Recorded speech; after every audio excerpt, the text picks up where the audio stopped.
అందరికీ నమస్కారం అండి. ఈ జుట్టు అయితే నాకు ఊడిందే, బయట తీసింది ఏది కాదు. ఇప్పుడైనా తక్కువ, కానీ కర్లింగ్ ఉన్నప్పుడైతే ఇంకా ఎక్కువ వస్తుంది. ఇంతకీ కర్లింగ్ హెయిర్ అంటున్నావు, స్ట్రైట్లింగ్ ఉంది, ఏం కథ అంటే 2 years బ్యాక్ అయితే నేను స్ట్రైట్లింగ్ చేయించుకున్నాను అనమాట. చేయించుకున్నప్పుడు బాగానే ఉండింది, కానీ తర్వాత స్ప్లిట్టింగ్స్ వచ్చేసినాయి. నేను హెయిర్ని కూడా అంత మేనేజ్ చేయలేకపోయినాను. అందుకే పైన కర్లింగ్, కింద స్ట్రైట్లింగ్ ఉందనమాట.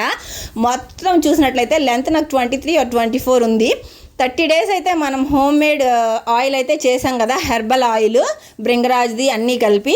ఇంకా ఆయిల్ని అయితే 30 days వాడదాము. చక్కగా ఆయిల్ తీసుకుని రూట్స్కి అప్లై చేసుకుందాము. 30 days తర్వాత హెయిర్ గ్రోత్ ఎలా ఉంటుందని మీకైతే రిజల్ట్ అయితే 30 days తర్వాత అయితే పోస్ట్ చేస్తాను. ఈ మధ్యలో ఈ ఆయిల్, హోమ్ మేడ్ షాంపూ అయితే వాడదాము. ఇంకేది కూడా వాడను అనమాట. వాడిన తర్వాత మీకు బెస్ట్ అనిపిస్తే, గ్రోత్ ఉంది అనిపిస్తే ఖచ్చితంగా ఆ వీడియోని చూసి ఆయిల్ని ట్రై చేయండి. ట్రై చేసి మీకు ఎలా గ్రోత్ ఉందని చెప్పి నాకు ఖచ్చితంగా కమెంట్ చేయండి.